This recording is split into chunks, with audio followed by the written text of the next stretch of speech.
My name is Elsa. I married my husband Kevin 15 years ago. We worked at the same company where Kevin was an office employee and I was the receptionist. When we got married, we moved into Kevin's family home. His dad, Harry, and mom, Susan, were so kind. There was none of the harassment people warned us about. Life was happy every single day. 4 years into our marriage, I became pregnant with Kevin's child. But around the time I entered the stable period of my pregnancy, Kevin began feeling unwell more frequently. Concerned, I suggested, maybe you should see a doctor. But Kevin brushed it off as mere tiredness, thinking some rest would do, and continued to work without taking any days off. However, Kevin rapidly lost weight, and recently he started to complain about body pain, so I insisted and took him to a major hospital. The diagnosis was pancreatic cancer. Many people know that by the time pancreatic cancer is found, it's often too late, and that was the case with Kevin. Pancreatic cancer often has few noticeable symptoms in its early stages, and it's not until the disease progresses that symptoms like body pain and loss of appetite begin to appear. Looking back, Kevin's recent condition matched almost exactly with those symptoms. As a result, Kevin was immediately hospitalized and underwent chemotherapy, but the cancer had already metastasized to various parts of his body, so surgery was not an option. The chemotherapy didn't have much effect, and ultimately, at Kevin's decision, he moved to palliative care. Kevin continued to lose weight. There I was, pregnant, my belly growing day by day while Kevin became thinner, his cheekbones prominent when he smiled. Still, I visited Kevin every day. I wanted to spend as much time as possible with Kevin and our baby on the way. Every day, every hour, every second mattered.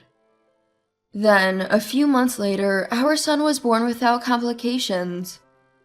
Kevin, confined to his bed, was able to hold our child. When Kevin held our son, he shed tears of joy, and not just him, but everyone present, me and the in-laws, couldn't help but cry too. "I'm so glad to be alive." Kevin's words as he embraced our son are etched in my memory. About 3 weeks after that precious moment, Kevin passed away. I had braced myself, yet it was still shocking how quickly he was gone. With a newborn in my arms, I wondered how I would manage. But I didn't have much time to dwell on these thoughts, as my son was a whirlwind of crying, laughing, and growing as much as he could. As a mother, I knew I had to raise him right. After Kevin's funeral, I sat down with my in-laws for a serious talk. "Harry, Susan, I can't thank you enough for everything. Could I possibly stay here until I'm ready to go back to work?" I asked, and they looked at me with surprise. Harry and Susan exchanged glances, and then Harry spoke up. "Elsa, neither my wife nor I have ever thought of asking you to leave. You're our daughter too. Thank you for giving us such a precious grandchild. If it's all right with you, would you consider staying here with us permanently?" Their unexpected offer brought tears to my eyes. The tears fell on my son's cheek, and I was once again struck by the reality that he was mine and Kevin's child. As I cried, Susan came over and gently rubbed my back. "Elsa, you don't have to do this alone." Hearing those words, I was overwhelmed with tears once again. I realized anew that my beloved Kevin was raised by such a good man. That's why he was such a wonderful person. About a year later, our son started to walk, and his cuteness was more polished than ever. Suddenly, sister-in-law and her husband returned to the in-laws' house. This was the first time meeting my sister-in-law, Pip. As I had heard from Kevin before, Pip was quite the troublemaker, and apparently, a few years before we got married, she had taken off with Harry's money. Of course, since Pip left, the in-laws had not been in touch with her, So not only me, but even the in-laws had no idea that Pip was married. Moreover, Pip and her husband Aaron had been running a company together, which had gone bankrupt. They were broke and homeless, claiming it would be impossible to carry on with their lives from tomorrow. I admit I was wrong in the past, and I apologize. So please, let us stay here for a while. With those words, Pip apologized deeply at the doorway. Though she's been a troublemaker for the in-laws, she's still their real daughter after all. The in-laws just couldn't turn away their troubled daughter and reluctantly allowed her to stay, with the condition until she finds the next job. But this was the beginning of everything. The moment the in-laws allowed Pip to stay, she began to do as she pleased and started calling me a freeloader. Pip's husband, my brother-in-law Aaron, joined her in saying, "You're living with us, so you better work hard, you know." They started bossing me around like a servant and even had the nerve to say, "Hey, we're out of work and short on cash. We want to go out for some fun, so lend us some money, will ya?" Then they forcefully took my wallet and helped themselves to the cash inside. Could this person really be Kevin's sister? The daughter of those in-laws? She was the worst kind of person I could suspect of not even being human. It had been 3 months since sister-in-law and her husband settled in the in-laws' house. Just like that. But the sister-in-law couple, instead of looking for jobs, didn't lift a finger around the house. They showed no signs of planning to leave. "Hey, what happened to my brother's inheritance? He worked at a good company, right? Must have had some savings. Isn't it strange for you to get it all?" She pressured me to give up Kevin's legacy. Just then, Harry happened to pass by and he warned Pip. So fortunately, it didn't go any further. To be honest, I was at my wit's end. Living with my sister-in-law and her husband like this was more than I could bear. Around that time, Aaron started making advances towards me, suggesting an affair. Feeling a deep sense of revulsion, I took that as my cue to leave the in-laws' house. I couldn't tell the in-laws about Aaron's proposition. There was no proof. So I told them I wanted independence from my work in my son's daycare and left. I rented an apartment not too far from the in-laws' house and started a new life with my son. It was tough doing everything alone at first, but it was nothing compared to living with the sister-in-law couple. However, even after I left, they showed no intention of getting jobs. Instead, they began demanding money from the in-laws, and Pip kept contacting me, insisting on getting Kevin's inheritance. It wasn't this bad when I was there, but after I left, the sister-in-law couple would drink and create chaos if anything displeased them at the in-laws. When they were refused money, they would rampage until they got it. The stress of the situation caused the in-laws to lose weight dramatically. By the time I visited the in-laws' house after a long while, it was no longer the place I remembered. The curtains were old and shabby, and there was trash scattered around. Kevin's usually immaculate altar was dusty, and the in-laws seemed to have lost the energy even for daily chores. Worried, I started thinking about what to do, but then Harry passed away. Susan, already frail, was devastated by his death. Within days, she hardly ate anything. But who could blame her for falling apart? Even after Harry had passed away, the sister-in-law and her husband didn't shed a single tear.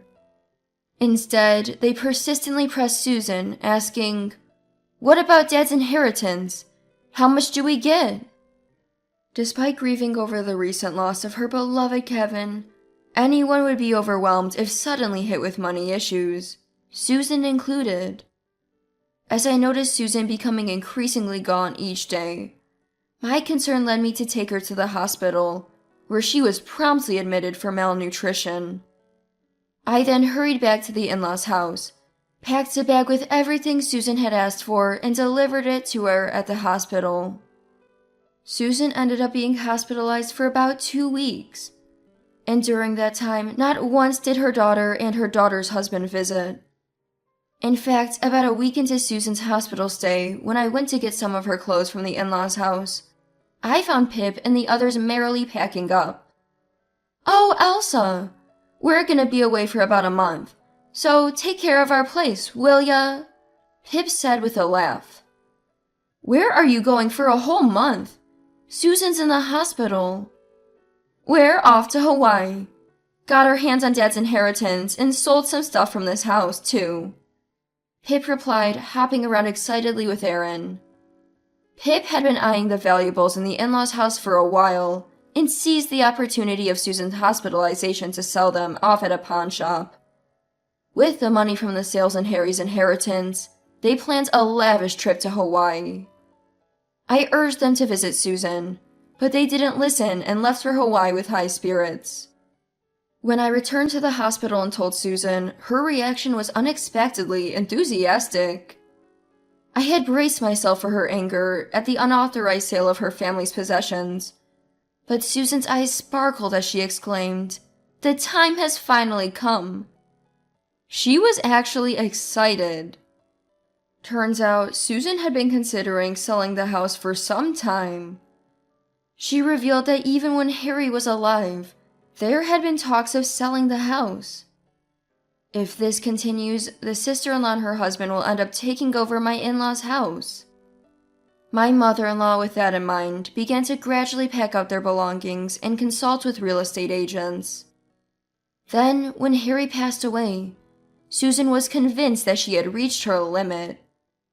Susan explained that she had thought of selling her house somehow and using that money to move into a nursing home.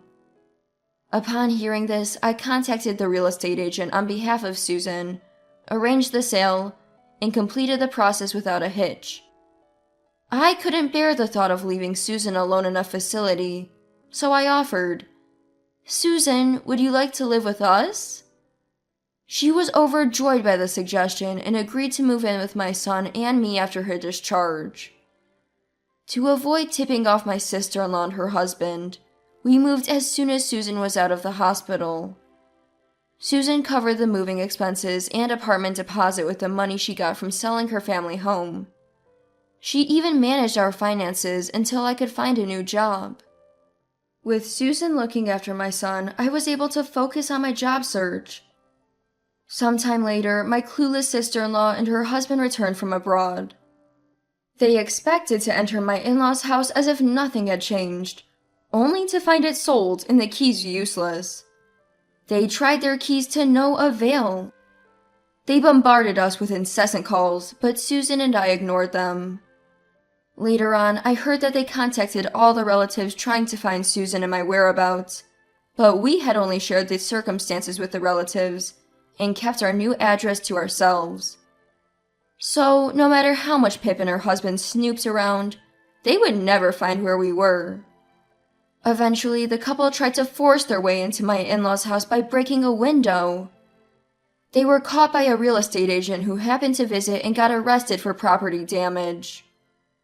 Susan and I couldn't help but burst into laughter when we heard about it. Susan even roared with laughter, saying, "Really, how utterly shameful." I knew it was inappropriate, but I laughed along. They had treated kind-hearted Susan and Harry so terribly, after all. It served them right. The couple ended up having to pay damages. They had nearly spent all of Harry's inheritance on a trip to Hawaii, and after paying the compensation, they were left with just $5,000. Erin, in particular, seemed to have no intention of working and was living off someone else.